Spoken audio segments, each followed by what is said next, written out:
Okay, so I've just come back from watching the new Christopher Nolan film Oppenheimer, yes, which has a 3-hour runtime. So let's just talk a little bit about it, its runtime, its visuals, the story, without getting into any spoilers. And let's see if I liked it as much as, say, Interstellar or Dark Knight.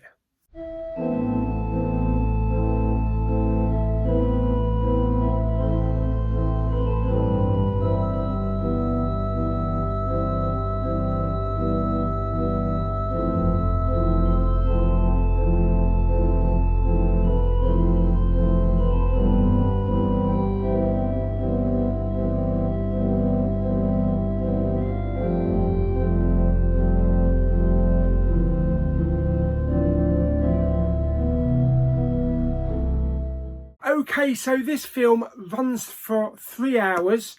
It's got a hell of a cast in it. It's got Cillian Murphy, Matt Damon, Robert Downey Jr., Florence Pugh.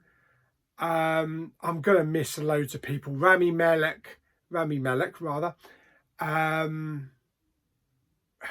Jason Green. I think his name is Jason Green. Jason Clarke. Yeah, there's just a whole host of people in this. And it's the story of Robert J. Oppenheimer, the daddy of the atomic bomb, basically. And, you know, it's coming to the end of the Second World War. You know, Germany has already surrendered.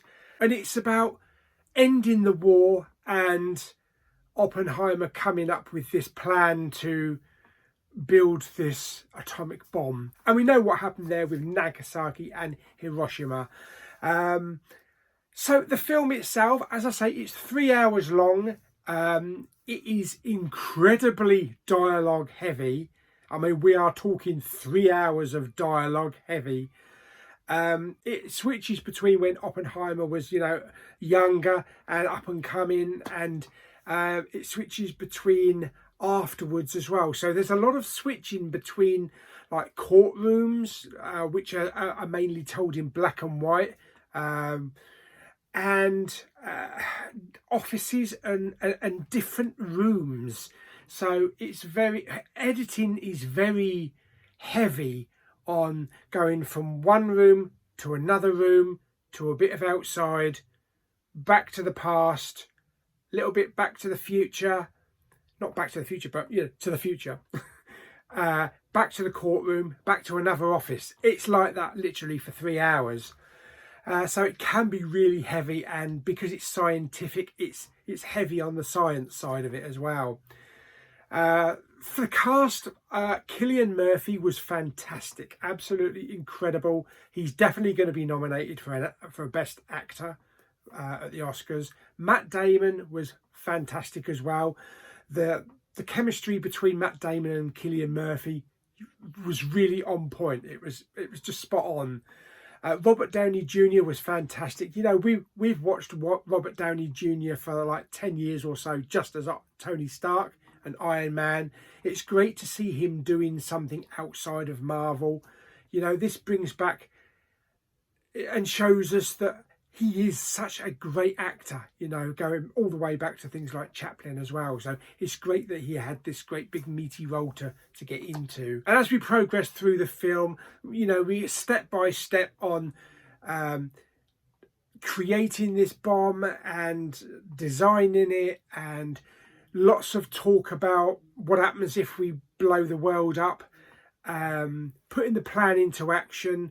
You know, they need to build this little complex in the middle of the desert where all the scientists are going to be, and where they're going to actually test the bomb. So yeah, it's all switching backwards and forwards, offices, and so it can be quite heavy. You cannot watch this film if you're tired, that's for sure, because you'll just phase right out of it. It really needs your concentration for the entire film. And like I say, it's incredibly dialogue heavy. So far as sound is concerned, it's definitely a Christopher Nolan film. You get those classic sounds and music that you can only get from a Nolan film, and some of it is kind of like traumatic and very energetic as well. Now, without going into any spoiler territory on the film, obviously we know the film is about an atomic bomb. I have to say I felt a little bit let down by that part of it. It wasn't as impressive and mind-blowing as I thought it would be. Obviously, you know, they're not going to give Christopher Nolan an atomic bomb to detonate just to make a movie, but he did use practical explosives, and you can only film certain things with it. But it kind of did leave me a little bit deflated on this whole build up to this bomb, and then it kind of fizzled out a little bit. We don't actually see any of the bombs being dropped on Hiroshima or Nagasaki, but it was a very effective way that they told us that the effect that the bombs had, visually and through sounds, in this scene at the end, which was kind of chilling. And yeah, you don't need to see this devastation, you know, with this bomb being dropped. You get a sense of that in this scene at the end. Now, I went to the IMAX with my friend Lewis. He did tell me that he found it a bit long and a bit hard to get through, like dialogue heavy, like I say, and yes, it certainly is.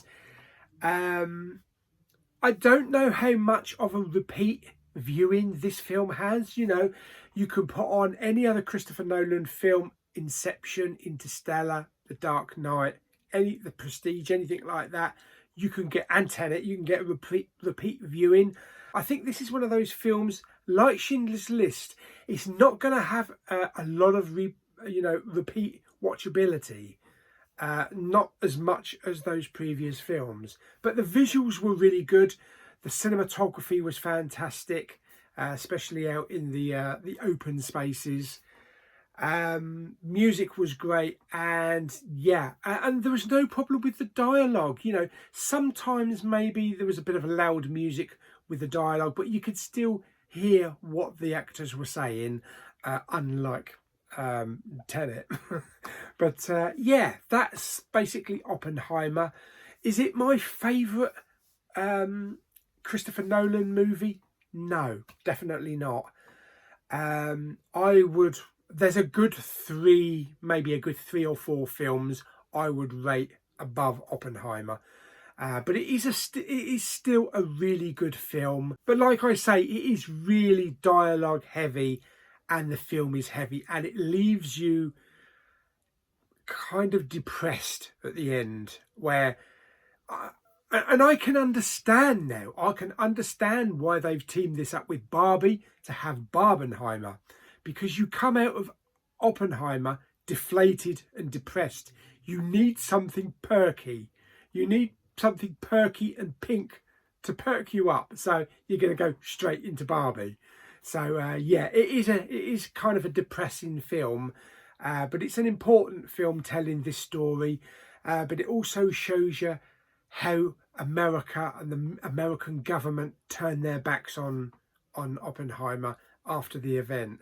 Yeah, so there we go. So that is my little review of Christopher Nolan's Oppenheimer. A good film, a very good film.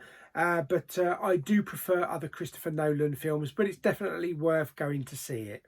So I hope you enjoyed this little review. Like it by giving it some thumbs up. Blah, blah, blah, blah. Don't forget to subscribe, comment and share, and I'll see you on the next video very soon. Bye bye.